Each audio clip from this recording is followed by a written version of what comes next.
इसकी यात्रा में आप सभी का स्वागत है। आज हम पढ़ने वाले हैं लोकसभा, जिसका वर्णन लोकसभा क्या होती है, इसको किस अनुच्छेद में रखा गया है, इसकी कुल संख्या कितनी है, इसके कार्य क्या हैं, इनकी शक्तियां क्या है, ये सारी चीजें हम इस वीडियो के माध्यम में पढ़ेंगे। और वीडियो के अंत तक आप बने रहिए। चैनल पर नए हैं तो सब्सक्राइब करना बिल्कुल ना भूलिए। हम आते हैं लोकसभा अनुच्छेद 81।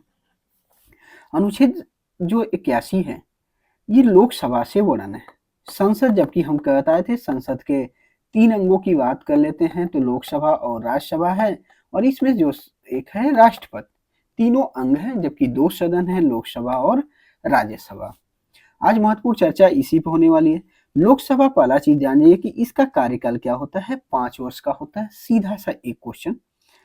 पूर्व भी विघटन हो सकता है, जिस कारण इसे अस्थायी या निम्न सदन क्या कहेंगे, अस्थायी या निम्न सदन भी कहते हैं। कैसा सदन है? अस्थायी सदन है, ना कि अस्थायी सदन। जबकि हम बता चुके थे राज्यसभा जो है वो अस्थायी सदन है, ये विघटन नहीं होता। विघटन होने का मतलब आसान भाषा में आप समझ लीजिए कि लोकसभा का जब चुनाव होता है 5 साल बाद, सभी सदस्यों का एक साथ चुनाव होता है। पहला चीज ये ध्यान रखिए, जितने भी सदस्य लोकसभा के होते हैं सबका एक साथ चुनाव होता है। एक साथ सबका चुनाव होता है, ये चीजें आपको भी पता है। तो इनका होने का मतलब जब सभी का एक साथ चुनाव होता है तो फिर तो लोकसभा विघटन हो ही गई। ये लोकसभा का विघटन कहलाता है। लेकिन राज्यसभा में ऐसा नहीं था, 1/3 सदस्यों का ही निर्वाचन होता था। ठीक है। इसमें जो बहुमत के आधार पर होता है, जिनकी संख्या ज्यादा होती है, जैसे उसके हिसाब से इसमें कुल 543 सदस्य होते हैं, और इसमें से 50% से एक अधिक जिनके पास संख्या है, उस बहुमत दल का प्रधानमंत्री बनता है। जो मंत्री परिषद होता है ये लोकसभा में बैठता है। ठीक है, इसीलिए इसे प्रथम सदन भी कहते हैं। इसका जो चुनाव होता है डायरेक्ट जनता करती है। ठीक है, और ये डायरेक्ट चुनाव होता है, यानी प्रत्यक्ष चुनाव होता है। जैसा कि आप लोग को भी पता होगा कि लोकसभा यानी संसद का जो चुनाव होता है डायरेक्ट जनता द्वारा चुनी होती है। अभी जस्ट इससे पहले 2024 में चुनाव हुआ था। इसीलिए इसे जनता का भी सदन कहते हैं, क्योंकि जनता द्वारा चुन के प्रतिनिधि आते हैं। भारत का नागरिक किसी भी राज्य से लोकसभा का चुनाव लड़ सकता है, बशर्ते वो भारत का नागरिक होना चाहिए और भारत के किसी भी हिस्से से लोकसभा का चुनाव लड़ सकता है। जैसे नरेंद्र मोदी जी को ही देख लीजिए, जब पहली बार वो चुनाव यहाँ से लोकसभा वाले में आए थे, प्रधानमंत्री बने थे, तो बड़ौदा से चुनाव लड़े थे। वो अपना त्याग पत्र दिए और बनारस से, दोनों जगह से जीते थे, तो बनारस से सांसद बने। जबकि कई जगहों पे देखने को आपको मिलता है, जैसे राहुल गांधी यूपी से भी जीते थे और केरल से भी।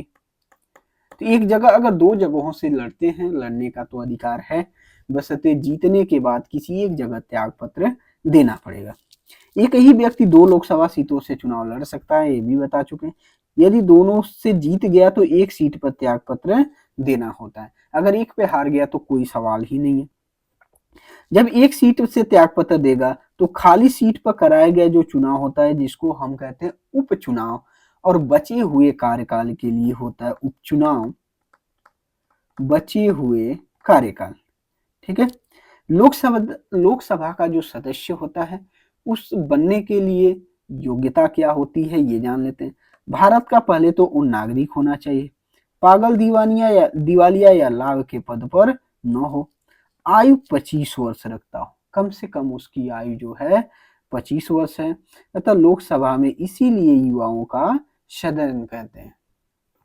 लोकसभा की जो पहली बैठक की बात करते हैं हम, तो 1952 में पहली बैठक हुई थी, जिसको हाउस ऑफ पीपुल कहते थे, यानी जनता का सदन कहते थे, जनता का घर। 1954 में इसका नाम बदलकर लोकसभा कर दिया गया। ठीक है।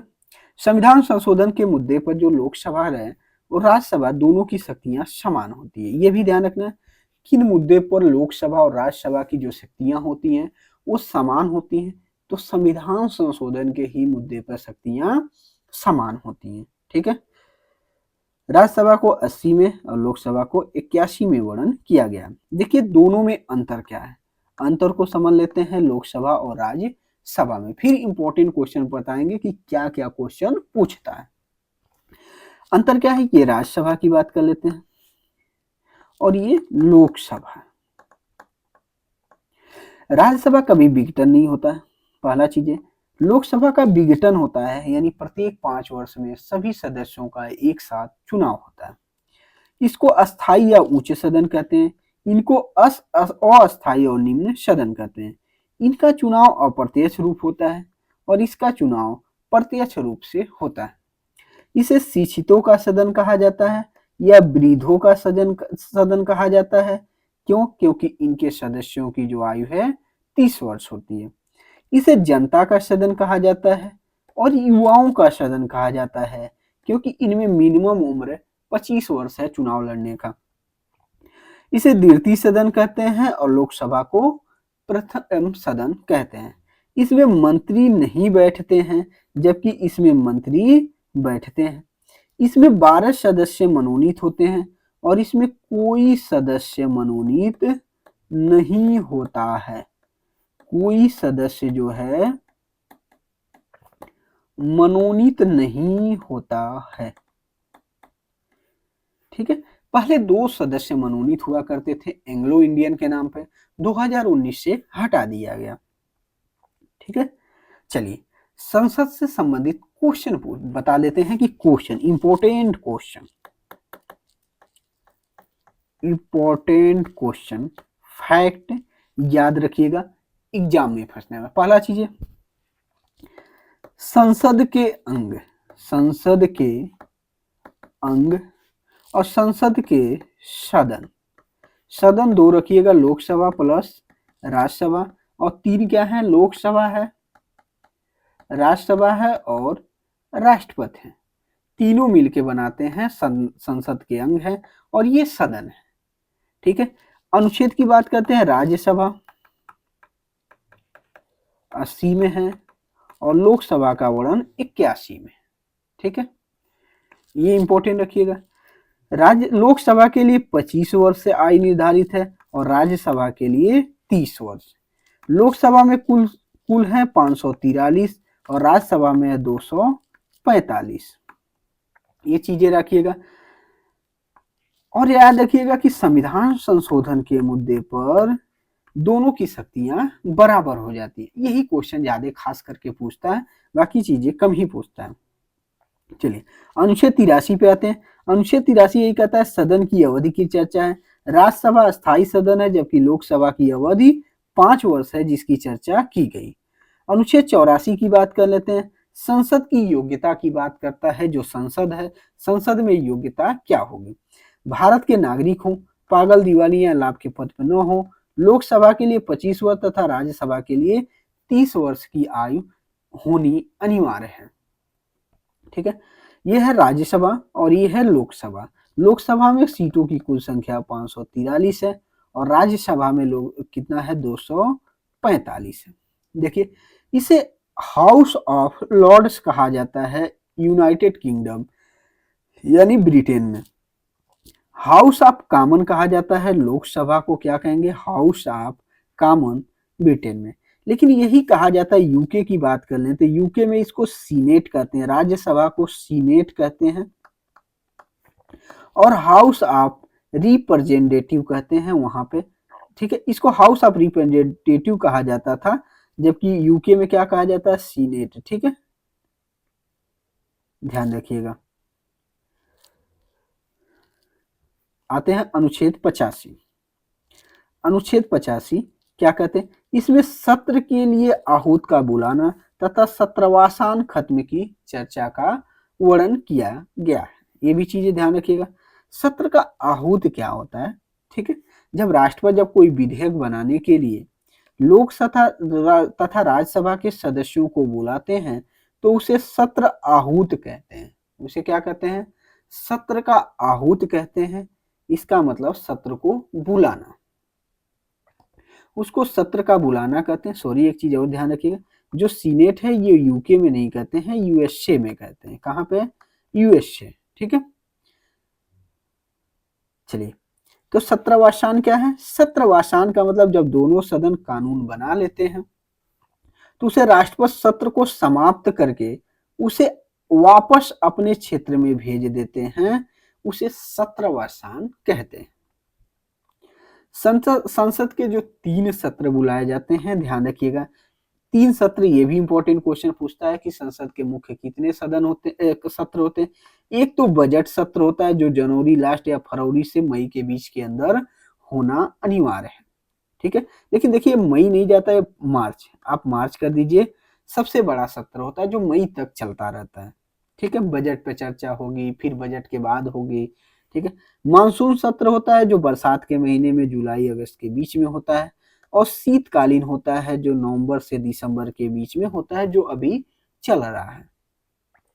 संसद के किन्हीं भी 2 सदनों के बीच में अधिकतम 6 माह का अंतराल नहीं होता है।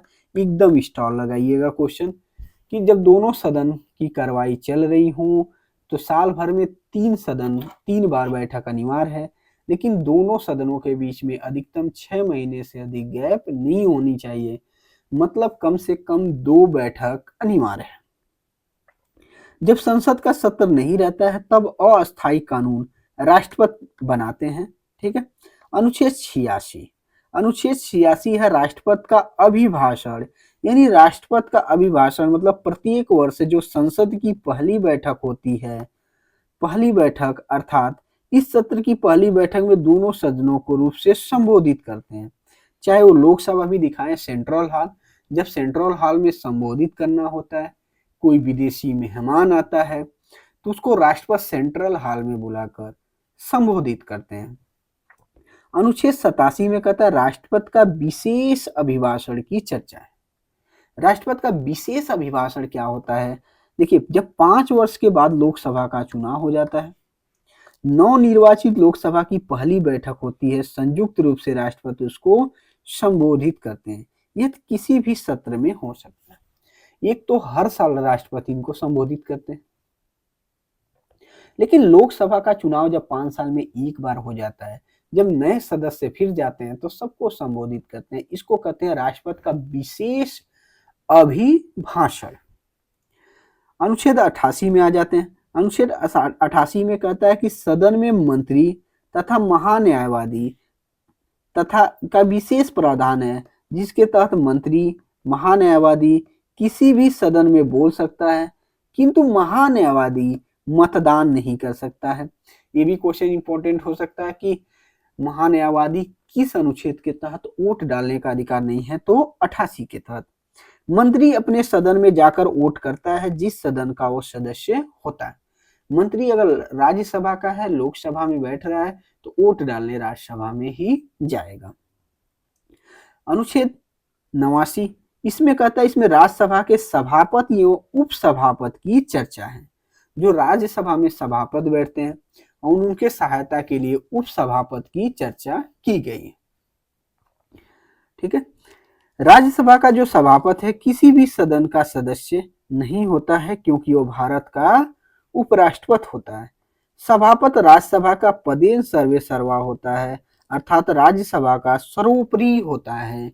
ये भी चीजें ध्यान रखनी है, ठीक है। राज्यसभा अपने मत का जो सभापति है अपने मत का प्रयोग नहीं करते हैं, किंतु जब पक्ष तथा विपक्ष का मत बराबर हो तो सभापति अपने मत देते हैं और उनका मत निर्णायक मत कहलाता है। जैसे मान लीजिए 245 सदस्य हैं, कंडीशन वश 220 सदस्य उपस्थित हों और 110 वोट किसी विधेयक पे आ जाए तो ये अपना वोट निर्णायक देते हैं ताकि किसी एक और बहुमत हो जाए, उसको निर्णायक मत कहते हैं। सभापति की अनुपस्थिति में उपसभापति कार्य करते हैं, किंतु वह उपराष्ट्रपति का कार्य नहीं करते हैं। राज्यसभा अपने सदस्यों में से ही उपसभापति को चुनता है, अतः उपसभापति राज्यसभा का सदस्य होता है।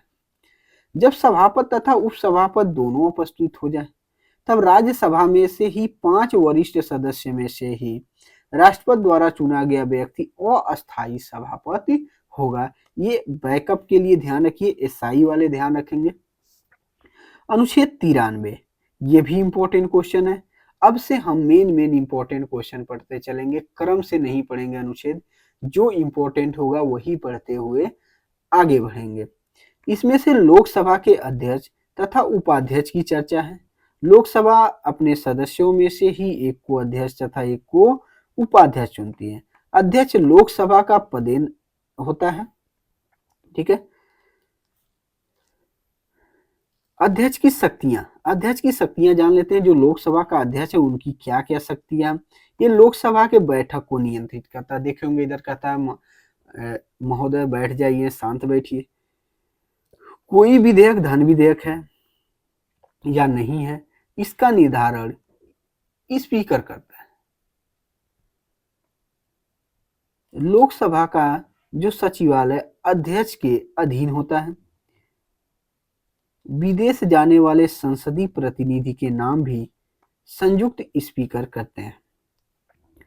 इसमें आता है गणपूर्ति। गणपूर्ति का मतलब है 1/10 के अभाव में लोकसभा की कार्यवाही को अध्यक्ष रोक देते हैं। कम से कम सदस्यों का 1/10 अनिवार्य है। अगर 543 लोकसभा में है तो इनका 1/10 सदस्य कम से कम सदन में होने चाहिए, तभी कार्यवाही चलेगी, अदरवाइज स्थगित रहेगी। संयुक्त अधिवेशन की जो अध्यक्षता होती है लोकसभा अध्यक्ष करते हैं, जिसको बताए थे सेंट्रल हॉल में होता है, और इसकी अध्यक्षता लोकसभा अध्यक्ष करते हैं। क्यों? क्योंकि सभापति जो है वो किसी का सदस्य नहीं होता है। अध्यक्ष अपने मत का प्रयोग नहीं करते हैं, लेकिन जब निर्णायक मत की बात आएगी, यानी वोट बराबर हो जाए, तब ये करेंगे। इनकी अध्यक्ष की दंडात्मक शक्तियां क्या है? अनुशासनहीनता करने पर सदस्यों को निलंबित कर देते हैं। यदि कोई सदस्य बिना अनुमति के लगातार 60 दिनों तक अनुपस्थित रहे तो उसकी सदस्यता रद्द की जाती है, और दल बदल के आधार पर सदस्यता रद्द होती है। ये क्वेश्चन देखिए अभी फिलहाल किसी एग्जाम में आया हुआ था, ठीक है। अनुच्छेद 98 कहता है कि संसद का, इसमें किसका वर्णन है? संसद के सचिवालय का वर्णन किया गया। और अनुच्छेद 99 की अगर बात करते हैं तो इसमें कहता है जो संसद है, संसदों को नहीं, सांसदों के शपथ की चर्चा है। जो सांसद महोदय लोग हैं इनके शपथ की चर्चा का वर्णन किया गया है। अनुच्छेद 100 कहता है गणपूर्ति। ये गणपूर्ति की बात करता है अनुच्छेद 100, और इसको जिसको कहते हैं कोरम, सीधे पूछता है कोरम किसको कहते हैं? कोरम है अनुच्छेद 100 में, यानी कोरम पूरा करने के लिए कुल सदस्यों का 1/10 सदस्यों का उपस्थित होना अनिवार्य है, ठीक है। देखिए इनके अंतर्गत कुछ समितियां आती हैं, ये भी ध्यान रखिएगा। समितियों के बारे में देख लेते हैं। एक आता है संसदीय समिति। देखिए ये भी ध्यान रखिएगा, ये समितियां कभी कभी क्वेश्चन के लिए इंपॉर्टेंट हो जाती हैं, जिनमें से सबसे इंपॉर्टेंट है प्राक्कलन समिति। ये धन निकालने के लिए बजट तैयार करती है और सबसे बड़ी अस्थाई समिति है। इसमें केवल लोकसभा के सदस्य होते हैं और इनकी कुल संख्या 30 होती है। देखिए कई बार पूछा हुआ प्राक्कलन समिति में कुल संख्या 30 होती है और 30 लोकसभा के सदस्य होते हैं। जबकि लोक लेखा की बात कर लेते हैं तो लोक लेखा समिति क्या बजट निकालने के बाद धन की खर्च कहाँ होती है ये जांच करने के लिए होता है। इसको प्राक्कलन समिति की जुड़वा बहन कहते हैं। देखिए मेरे ही सामने एसएससी में कई बार पूछा हुआ है। इसमें 22 सदस्य होते हैं, जिसमें से 15 सदस्य लोकसभा से और 7 सदस्य राज्यसभा से होते हैं। इसका जो अध्यक्ष होता है कोई विपक्ष का नेता होगा, विपक्ष का नेता होता है, जबकि इनमें सब सत्ता पक्ष ही होते हैं, अध्यक्ष नहीं, ठीक है। इसका अध्यक्ष विपक्षी दल का होता है। लोकसभा 15, राज्यसभा में 7 सदस्य होते हैं, जिनकी चर्चा हम बता चुके हैं, ठीक है। देखिए संसद की कार्यवाही देख लेते हैं। संसद की जो कार्यवाही है वो संसद की कार्यवाही कैसे होती है ये भी ध्यान देना है। संसद की कार्यवाही की चर्चा की बात कर देते हैं। देखिए संसद की कार्यवाही में होती है तारांकित, अतारांकित प्रश्न, प्रश्नकाल, ठीक है। देखिए प्रश्नकाल की बात कर लेते हैं। प्रश्नकाल कब होता है? प्रश्नकाल तो प्रश्नकाल का समय होता है दिन 11 बजे से 12 बजे तक, ठीक है। 12 बजे से 1 बजे तक के काल को शून्यकाल कहते हैं, ठीक है। 11 से 12 बजे तक के काल को प्रश्नकाल कहते हैं। इसमें आते हैं तारांकित, अतारांकित और तारांकित, ठीक है। तो इसमें क्या होंगे, अतारांकित, तारांकित। ये प्रश्नकाल याद रखिएगा 11 से 2 के बीच होता है।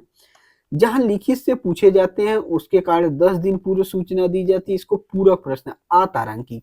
और एक जो मौखिक पूछा जाता है वो तारांकित। शून्यकाल क्या होता है ये इंपॉर्टेंट है। 12 से और 1 बजे के बीच संसद का दूसरा घंटा होता है और इसमें कोई भी नियम कानून नहीं लागू होता है। इसको भारतीय मीडिया ने नाम दिया था शून्यकाल। कोई भी व्यक्ति बिना सूचना दिए खड़ा होकर कोई भी चीजें पूछ सकता है, सवाल किसी भी पक्ष से पूछ सकता है, कोई भी सवाल पूछ सकता है। इसीलिए इसका 1 से 2 बजे के बीच में लंच होता है जिसको भोजन उपलब्ध कराती है IRCTC। उसके बाद फिर बजट पर चर्चा हो, बजट या संविधान संशोधन इन पे चर्चा होते हैं। फिर किस पे चर्चा होगा, इसके बाद विधेयक पर चर्चा होता है, विधेयक पर चर्चा होता है। अगर मान लीजिए हम किसी विधेयक पर चर्चा कर रहे हैं और विधेयक जरूरी है, लोकसभा में पास हो जाए और राज्यसभा में पास न हो और ये राष्ट्र के लिए जरूरी है, फिर इस पे आता है संयुक्त बैठक, संयुक्त अधिवेशन आता है। और संयुक्त अधिवेशन सेंट्रल हॉल में बैठाया जाता है और सेंट्रल हॉल में बैठाया जाएगा तो लोकसभा और राज्यसभा बैठेगी और यहाँ पे राष्ट्रपति महोदय इसकी अध्यक्षता करेंगे। इसमें संख्या पर लोकसभा में है 543 और इसमें है 245। अब देखिए दोनों को अब मिला के काउंटेबल होगा। अगर इसमें संख्या बल जिसकी ज्यादा है ये हो जाएगा, नहीं तो अलग अलग पारित करना होता है तब ये पास होता है। लेकिन मान लीजिए 5 2 7, मान लीजिए 788 हो गए।